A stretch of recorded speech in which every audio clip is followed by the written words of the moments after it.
So if you use Skype, does anybody actually use Skype anymore? Well, Microsoft is going to retire it in May and replace it with something called Teams, which I guess will be an updated version of Skype. So you could kind of say maybe that just the name is changing. The rebrand of Skype is occurring in May of 2025.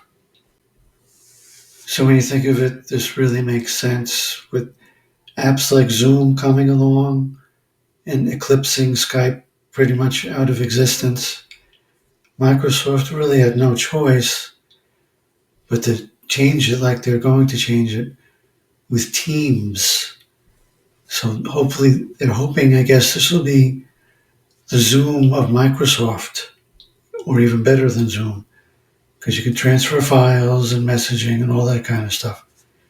So you get to see Teams bombing instead of Zoom bombing, right? On those crazy YouTube videos. So it's something for hackers to look forward to, I guess. So back in 2011, Microsoft purchased Skype for $8.5 billion.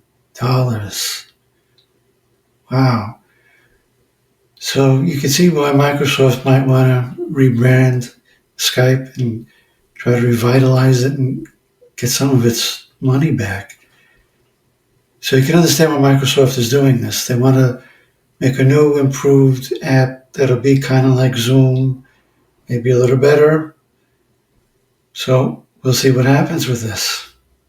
Hopefully it won't be a fiasco like Windows 11 is a fiasco, right? Hopefully it'll be a little better than that, so we'll see. So I hope you guys enjoyed this video and found it useful. If you did, please like and subscribe.